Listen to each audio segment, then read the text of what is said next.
2 of the DTF podcast right now.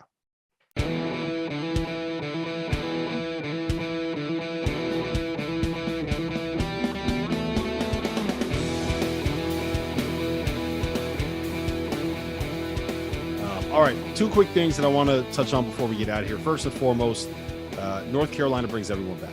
Caleb Love is back. RJ Davis is back. Armando Bacot is back. Leaky Black is back. How good do you guys see this team being in Hubert Davis's second season? Did they just catch fire during March, or is this the kind of team that could end up finding a way to get back to a national title game? They absolutely caught fire in March. I think that's one of the big things about the whole thing. It's a very good team. They're going to be very talented. Now they've learned how to play together a little bit more. What in the world? Now they're going to learn to play together a little bit more, and it's going to make it interesting. I was disappointed a little bit when Matthew Meyer decided to go to Illinois as opposed to North Carolina. Did I throw you off? Did I throw you off your thought there? Yeah, it threw me off. I didn't know what was going on. Goodman, how good is North Carolina going to be next season? That's the topic we're on right now. I don't know. I mean, again, I think the expectations are so damn high for him right now. And again, it's like you were mediocre for 90% of the season and you were friggin' fantastic for the 10% that mattered most. But I still can't get that 90% out of my head. Mm-hmm. And for the people listening right now, real quick, T.O. Oh, sorry. Real quick, T.O. For the people listening right now, Jeff Goodman just bombed our Zoom for this for this podcast with the aid of John Fanta, though, with a little bit of help. Yeah. Oh, fancy! A little bit of an assist. I think people are discrediting how good Brady Manek was. Yeah, so, I agree. I'm 100% with you. Like he opened everything up for them. Yeah, he did. And that's one of the reasons I thought Meyer was just going to be able to slide right in. And that would have been such a perfect kind of, hey, man, we can kind of keep this train rolling type of ordeal. But it's going to be interesting to see that, like, who's going to be that next guy? Like Leaky Black, he is what he is. He's a defender. He shot the ball better last season. But there's a lot up in the air because Brady Manek, man, he measured outlandishly at the combine. Yeah. What was it, like a 7'2" wingspan? He was like legit 6'10". Like that guy's a good player, and he shot north of 40. That's going to be a lot to replace because he was that guy. He was the key cog to Hubert Davis saying, "Hey, I want to space it out more for Caleb Love," right? Yes. So like that's kind of where you wonder how that's going to be able to move forward. What do you think of Puff, T.O.? I think Puff's body's going to have a hard time because he's so narrow. You saw him throw up on the floor at the national championship game. My man literally 10 feet in front of me. What did he throw up, Duster? What did he have for lunch? Or it was a lot of liquid. It looked like a lot of good to know. Sources say there was a chunk or two, but mostly liquid. Oh, don't get that graphic. Sources say it was red Gatorade. You hear me now? Is my voice still strange? Better. No, you're much better. I like your old voice better, but okay. What did it sound like? I was worried like there was something wrong with my feet again, but no, it was just clicking. You were like, yeah. Really, the moment you came in, something went wrong. That being said, the reason why I told you that's the story of Goodman's life. It might be the story of this network. It all backfired on me. I wanted you to come on because you could witness Bobby D having feel. Like he really had feel tonight in this draft preview. I don't believe it. I'll listen to it, but you won't. I mean, you'll listen to it. Okay. He was so proud. He was so proud of the 26 minutes that he did of research. It was the longest he's ever researched anything in his entire life, dating back to his days at Vassar College, when the only research he did was jacking up threes and making like 3 of 300. I don't know if that's true because I'm pretty sure you said 23 minutes for research. I'm pretty sure he did a 23-minute monologue talking about second round picks and the minimum. So yeah, I locked it in, man. He did facts. Research. There's no doubt. He brought the heat. He brought the heat. Facts. Okay, first of all, the idea that the only thing that I researched when I was in college was how to shoot threes is completely false. I did a ton of research on what the best pump was to get for the kegs that you buy, right? The best way to ice down a keg, right? I also figured out that all you need to be able to do is return 140 bottles and you can get a refill on an empty keg. in Poughkeepsie, New York. Yeah, It's pretty how about good. that? It's pretty good. How You about that? researched. I You don't even know what to researched more say. than that. I'm Yeah, not you even sure I know what researched to more say. than that. I'd like to see Well, that So what thesis. was the biggest thing you guys learned tonight from Bobby D was what, Fana? Well, we learned that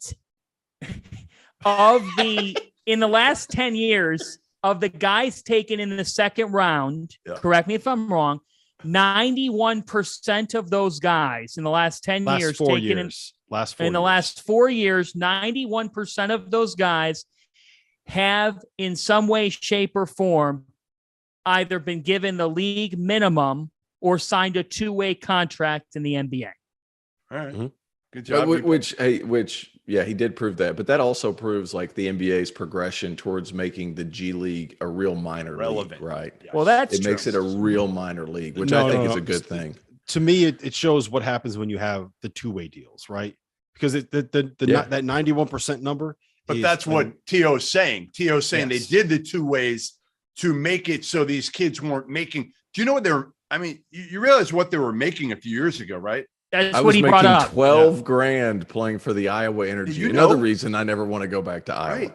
You know, Like, it it was was nothing. ridiculous. I mean, you couldn't survive on the lowest level salary in the G League. So that they had to change it because they wanted to keep some of the players from going overseas and whatnot, and keep the best players in the G League if they could, Right. and make it an attraction. Listen, I assume, Rob, you were doing this study to show what the difference will be for a lot of these kids that are right now trying to determine whether or not to get NIL in college, or, to roll the dice and maybe be a 30s, 40s, 50s, or an undrafted guy. And ultimately, again, most of them are getting, two ways or thereabouts. Well, I mean, that was Right. the point, is that right now, if you end up being a top 50 pick, the last two drafts, right? I explained this earlier, but two ways have changed to where you essentially get a guaranteed mid to high $400,000 deal, right? I explained this, but like it's not guaranteed money, but what front office people told me is that if you have a good agent, it's basically guaranteed money, right? So if you're a top 50 pick, only one guy in the last two drafts coming out of college didn't end up getting at least a two-way deal, if not 1 year guaranteed at the league minimum. It was 22 out of the 32 college guys drafted in the second round of the last two drafts got at least 1 year guaranteed the league minimum. 19 of the 32 got 2 years guaranteed the league minimum, which is 2.4 million in the first 2 years that you play.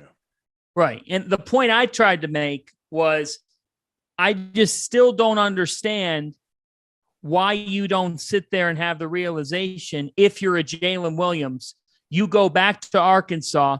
Now you could be theoretically the number one team in the country. You don't have to be the guy every single night because you're surrounded by talent, but you'll be the face. You'll be on ads. You'll be on the cover of the media guide. It'll be the most anticipated Hogs basketball season in 3 decades. And as well as anybody, Jeff, about that fan base, that if you're a Jalen Williams, my point was not everybody is a Wendell Moore. Like, not everybody's going to sit there and say like Wendell, who took honest feedback and said, you know what, I do have to get better at the college level. And then I'll be able to sit there and say, all right, now it's time for me to go. Why does a Jalen Williams not come back to college where he could benefit big time and still guarantee himself that money? Because he may never get any shots because of Nick Smith and Jordan Walsh and all these other guys. So in his mind, he's probably thinking, hey, you know what? It's flipped here. It's about the young guys at this point. I can come back, but I'm not going to get any better. What I need to do is work on my shot. And where can I work on my shot better than all day? I don't want to go to class anymore. I want to be done. I want to get in the gym and work on my shot so I have a chance to stick in the league. Why waste another? I'm playing devil's advocate here. I understand what you're saying. I'm playing devil's advocate and showing you the other side. If I'm Jalen Williams and saying, you know what? I'm out. You know what the other part of it is? He might have gotten tired of dealing with the coach down there who could be a little bit grating. Yeah. The bus. Yeah. He can wear on you. He works you hard. He works you intense. hard. Wherever he goes in the NBA, at least he'll get some time off, and the coaches won't be texting him at 3:00. He could take a nap in peace. This just made me think of this here. Does Musbus and the way that things are going in Arkansas, and here we go, back-to-back Elite Eight appearances, how much does that bother Big Blue Nation? I don't know. Theo, you think it bothers Kentucky so I don't know. much? I don't know if Kentucky fans have registered yet how good Arkansas really is. Right. They haven't. Like Kentucky people are only about Kentucky and everybody else. Right. They got those on. It's like Alabama football fans. Right. Okay. Well, but Like they're just Alabama not hasn't quite- stopped winning. Alabama hasn't stopped winning. Cal's gone back-to-back years and flat out failed. I mean, let's face it. It hasn't met the expectation level that those fans have. My point is, I was looking today at rosters across the country, and like, man, Oscar Tshiebwe coming back changes everything for Kentucky. It sure does. But God, when I think about Arkansas and the kind of expectations those people have, and then you think about the fact, okay, if Kentucky's beyond that, that's fine. But three straight years. They're not beyond it, Fana. They just, like Theo said, they don't think about anything but them. Mm-mm. All Okay. that matters is them, period. Yeah. They don't, when you like, they'll comment on like Johnny Davis earlier last season when Johnny Davis was National Player of the Year. And it was like, well, Oscar this, Oscar that. And I'm like, you guys wouldn't know Johnny Davis if he was in front of you right now. You have no idea. All you do is watch a Kentucky game and then you're done. So That's don't like tell me Iowa about fans Johnny and Davis. Keegan Murray. It sounds very similar to Iowa fans and Keegan Murray. Yeah. They just, and there are a lot of fan bases that are like that. And then there are some that will watch more. Now, wait a minute. overall. Now, this podcast, the DTF podcast tonight, pretty much came to a consensus. Talia Goodman, if you're up, that the Indiana Hoosiers are the front runner in the Big Ten. It's amazing. It's amazing to me that we're saying this. And I'm ecstatic because, it gets me to Bloomington, and Talia can't tell me not to come. Like, that's the beauty of this right now is no, Tal, like, Indiana's playing Michigan State. Indiana's playing Ohio State in Bloomington. Like, you can't tell me not to come. I'm coming. I'm coming she anyway. She does not realize what she got herself into by going to Indiana this year. You're gonna be showing up every other week and be like, "Hey, you want to go out to dinner?" No, I want to go hang out with my friends. Get the hell out of here! You're embarrassing me. No, you can meet us at Kilroy's later, and then you can pay for all of our drinks. That's what's going to happen. That's what it'll Yeah. be. It'll be, hey, Dad, come on in, and then I'll come in, pay for the drinks, and then she'll probably ditch me. Yeah, she'll be like, you She'll gotta ditch go. me. Right. You gotta go. Do you Not have an every updated- weekend is parents' weekend, Dad. Yes. Do you have an updated thought on Mike Woodson? I got to be so careful now. All I'll say is, listen, momentum's everything.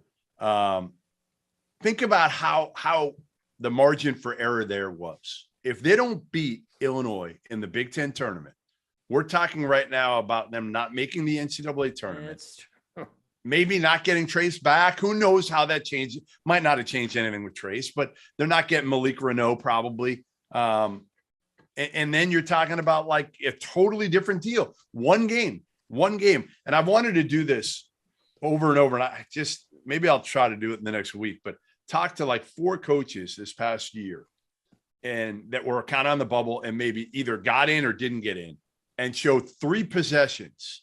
Three, it could be possessions, could be a call, whatever it is, 3 plays that would completely change whether it was Indiana getting in to not getting in, or, the teams on the bubble that, wouldn't help Georgetown there, fan. I'm sorry, but we're not going to get them 16. You know what, Jeff, though? Here's the thing that's said about that, Jeff. If you went and did that study and started to look, because I was thinking in general, yeah, like, and we talked about this on this very platform, that is literally the difference for some guys between whether or not they kept their job. 100%, 100%. I mean, Travis Steele, He's you don't prime think we can example. come up with 3 plays or something at the end of games, or it might not even be the end of a game. It might be a kid getting hurt, might be a kid getting, a technical, whatever it is. The margin for error is so small when you're talking about those teams that are seeded. Carolina. Let's talk about Carolina guys. Yeah. Yep. I mean, that's the wild thing about it. It margin for error in some of these leagues too. It's All these most of these leagues are playing 1, 2, 3 possession games.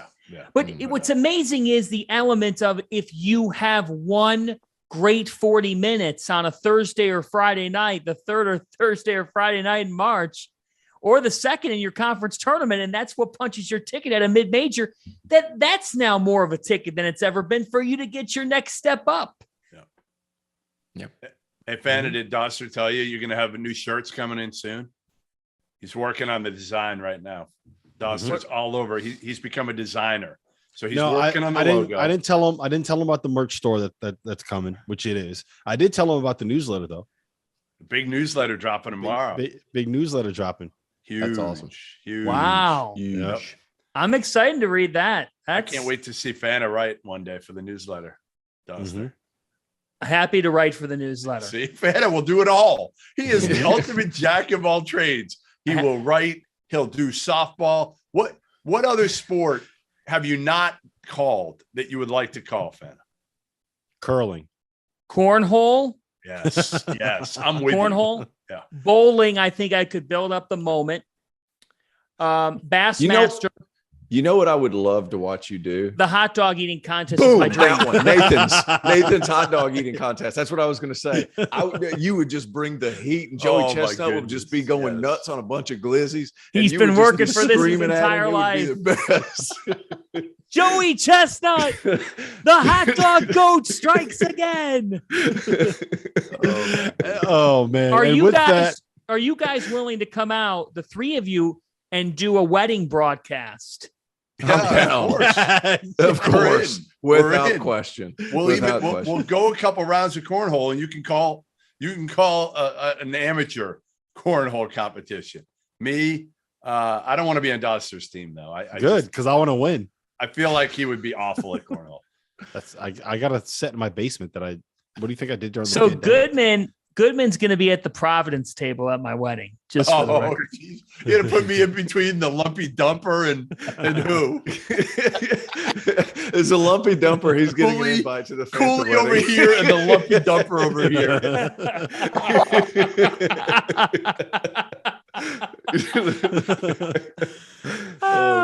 See, aren't you glad he crashed it? Yeah, exactly right. This might be the longest podcast we've done. Yeah, Tio's like, I have to get up in 6 hours to fly to fucking Sweden. Can you guys stop Going talking? to Sweden. I'm going tomorrow.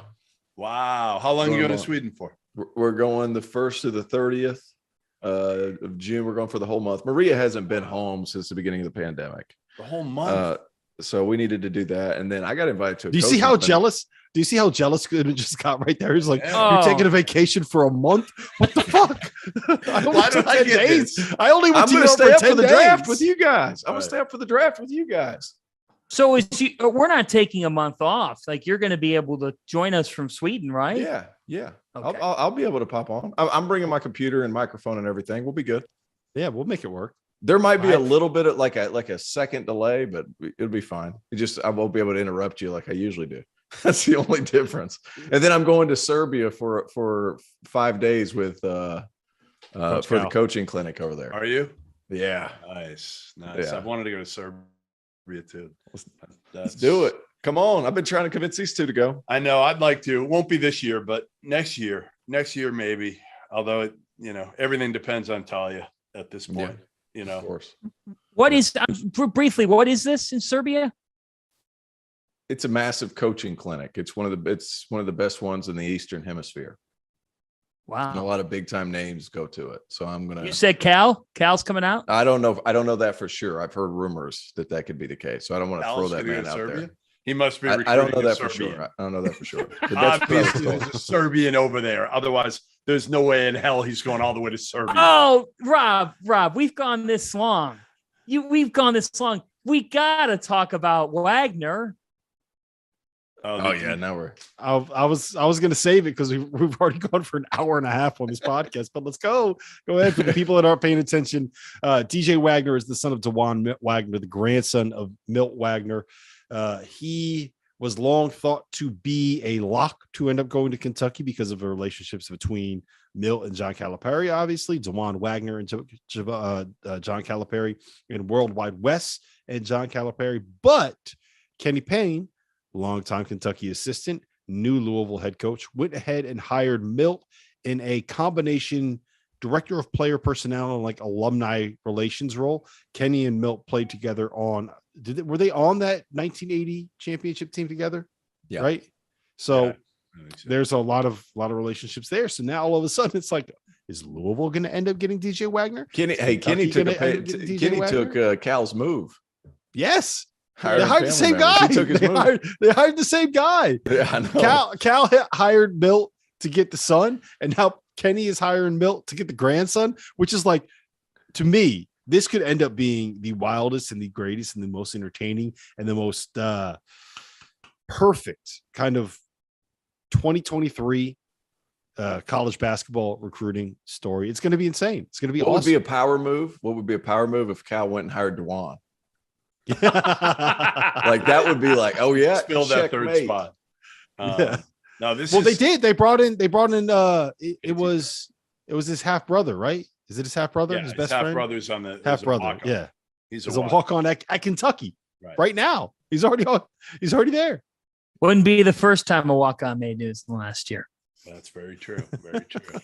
Yeah, Watch this will be a fun one. I mean, to me, and I loved DJ. When we saw him last summer, he actually didn't make a ton of shots, Rob, when we saw him at Peach Jam last year. But I was really impressed with just how he played. I expected him to be more of a chucker. And maybe it's just because, I remembered, DeJuan as a chucker. When I saw him, I covered him. And, he scored 100 points in a game. DJ, to me, played with such poise and under control and everything. And, number one player in the country. I would handicap it as Louisville being the favorite. I mean, absolutely. To me, I just think now you're talking about Kenny Payne having a different level of relationship.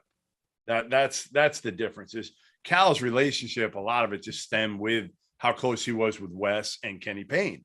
Well, again, Kenny and Wes are super, super tight. Obviously, Wes brought Kenny on with the Knicks. Leon Rose and Wes did. And so I would think they're going to get DJ Wagner, Louisville. That'd be a hell of a start. They'll probably get Imani Bates this year. And although how is that going? We haven't heard hardly anything. They're still waiting. I mean, I think it's more in Elgin's court right now in Imani. And if they want to go to Louisville, they'll go to Louisville. But right now, Louisville's just waiting. I think he's going to go to Louisville. I mean, everything lines up. You bring in Milt to do this. DJ Wagner is going to be, for all intents and purposes, Louisville bound, and it is outstanding for that rivalry. Yeah. Which, nothing let's could face be better it, for that rivalry. Oh, the rivalry needs it, frankly, because the way the last couple of years have gone, obviously Chris Mack and Cal got into it a little bit, but Mack at Louisville just never really seemed to get off the ground running. This has a chance to create some real heat, some back and forth. It's just compelling. It's old school, honestly. It is a Cal move in 2022, and it's awesome. I expect DJ Wagner in a Louisville Cardinals jersey. If they're smart, here's the one thing. Do what Patrick Baldwin didn't do. Do it early. Because if you do it early, you're going to get a lot around you. If you wait too late, it's going to be the DJ Wagner show with not enough around him to be able to contend for maybe a Final Four. But if you do it early, I'm telling you, kids want to play with this kid. Like he is not a black hole. I think he needs people around him though. Like we're talking about DJ Wagner as the number one player in the class. Well, this is not 2023 is not a great class. And DJ Wagner is a really good 5-star. He'd be top 10 in any class that he is a part of. I don't think that he'd be the number one player in any class that he is a part of. He's a really good prospect. He's not. Are you saying he's not Shaden Sharp? No, who is Shaden Sharp? Shaden Sharp's better than Zion. Nobody. No one's better than Shaden Sharp. Nobody. He's moving up. It goes like this. LeBron James right here, right? Then you have Jason Tatum right here, and then you have Shaden Sharp. That is the Jeff Goodman. It's too late. That is the Jeff Goodman. That is the Jeff Goodman power rankings of best players in the world. Jason Tatum is 4 victories away from an NBA title. All right. So you can say what you want about my love affair with Jason Tatum, but right now, I don't think anybody can doubt this is a kid who's going to be in the Hall of Fame, who, when it's all said and done, he will be one of the top 50 players ever to play this game as long as he health provided. I mean, let me ask you this. It was about time that you got one of these predictions right. It's about time. To be determined. All right. So as a Celtics lifer, how did you feel about the purple and gold armband? I understand it stood for Kobe and all that stuff, but I think they made too much about it. That was I did too. My bigger problem was like honestly, who cares? Who cares? Right. He did it.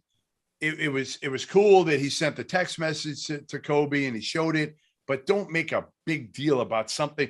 It's not like to me, if he had gone for 45 in that game and showed the Kobe mentality, then I might have said, Mamba mentality, whatever you want to call it. Then I might have said, okay, let's make it into a little bit of a story here, because that's not Tatum, right? That's not how he is generally. So if he had done that, but he didn't, he had a decent game for him. And yeah, I said this to Talia when we were watching. I'm like, I just hate when producers, I don't put that on the hosts or the talent a lot of times. That's in their ear. Right. It's in your ear. Got to bring it back up. They're being told that segment to talk about it, and it's forced. It was just forced. Yep. That's and that was Mark Jones on the game. Yeah. Right. Yes. So not that it matters, but that's the thing. If it were Breen, he would have probably done the same thing. Yeah. And that game producer is as good as there is in the NBA, but no producer's perfect. Every game. I'm not even talking the game. I'm talking the next morning on Sports Center. They were talking about it every hour, and it was just it's too much. But that's part of the problem. I mean, look, here's the other part of the problem is that if you went back and you watched the pregame for Game 7 on ESPN, instead of talking about Jimmy Butler, instead of talking about Jason Tatum, instead of talking about the fact that we have these two incredible stories, instead of talking about everything going on with that game, you know what was leading into it? No. What is LeBron's legacy going to end up? Yeah, it's just not LeBron. Yes, and it was Stephen A. Smith yelling about it. They have all of these talented guys. They have JJ Redick. They have all these other guys that are really, really good at what they do. And we have Stephen A. Smith yelling about LeBron James and his legacy 15 minutes before the only Game 7. We're coming off the one good game that we've seen this entire round of the playoffs, right? And we have Jimmy Butler going absolutely bonkers in Boston to force a Game 7. And what do we talk about the next time that we see this game broadcast is LeBron James legacy? Because it's easier for them to talk about. And that's why the current and recent NBA players on the air has been so refreshing. Right. Mm-hmm. Because frankly, some of these guys, no offense to them, but if it's easy to talk about for them for 2.5 hours, that's what they're going to talk about. They're not going to break down the intricacies of the game. It's fine having these guys arguing about shit on like the 10 a.m. shows and on First Take and all this, but before the game, for the previous stuff, like give me someone that could actually break down the actions. Yeah, give me Draymond and JJ Redick and Patrick Beverly sitting there having an actual conversation about what you have to be able to do to beat the Heat. How do you stop Jason Tatum? What do you have to do to be able to get the ball out of his hands? What do you do with a guy like Jimmy Butler when he's going nuts? Go get somebody that just guarded Jason Tatum, whoever it was in the Milwaukee series. Go get that guy, bring him on, and tell us what it's like to try to guard Jason Tatum. Right. That would be compelling television, right? Like to me, Rob, you know what we need to do, Goodman? We need to get the field of 68 expanded into the NBA. Yeah, we probably do, because we could get. Listen, we could get some good dude. I had my list last week. They already poached one from my list, CJ McCollum. They got him. Good. You know, like Blake Griffin. I don't know how. Honestly, that makes the product better for what we're watching for these NBA finals, which is the greatest platform that we can have for this sport. Right? Go get all those guys, please do it. We're never. It's going to be a long time before we can afford those guys. All right, we'll just call it what it is. It'll be a long time before we can afford them. But very anyway. Listen, T.O.'s got to get on his plane. He's got to go catch his flight to Sweden. Be safe. Goodman's already ruined enough stuff coming onto this podcast. Fanta's audio has gone completely to shit. After T.O.'s audio went completely to shit, we got to call this podcast. It's been an hour and a half. So you need some new headphones. That I'm going to buy you some new headphones. These are really nice beats. You must really nice. Where did you get them out of? You get them like down the beach. Terrence is like, what did I get them It out? looked like you found them in a bin, like $10, No. $9.99. No, look. no, These are Five really Below. nice Beats They're headphones. not Those are These five. really They're ni- Five Below headphones. They're Five not Below. gone. You got them at Five Below in 2014. They're the Five Below Beats. You're right. You guys. When did you buy them? How old are they? I don't know. 2014 months, 18 months old. I got them at the start of the pandemic. How's those? Bright red. Yeah, they look good. Don't be jealous. Don't be Where's jealous that you Dakin? can't pull it off. He Don't be told jealous us you that he can't pull worked. it off. He also told us tonight that he worked at a Friendly's 20 years ago. I did too. Yeah, my first I have job a great. was I have a great. They worked friendly at the story. same one. I have a great friendly story, but I cannot tell it on the air. And Terrence I'll- goes, I'll tell my "What's great a friendly story. Friendly's?" I'll Terrence tell you goes, my. "What's a Friendly's?" He's not from the East Coast, man. He doesn't get it. I'll tell you my great friendly stories. There was one time I was 17 Can we years log old. off? Can we log off? We've already heard this story. No. I walked into the walk-in cooler where they keep all the stuff, not the freezer, the cooler, where like the big walk-in fridge, and the two other chefs are there, and they have a 12-pack of Corona and a bottle of tequila right before the start of the shift. They're sitting there drinking it, and I'm 17 years old, and I'm like, what are you doing? They're like, you want one? It's like, yeah, I want a beer. Let's go. That's That was a fun shift. That was a fun shift. And with that, we are ending this podcast.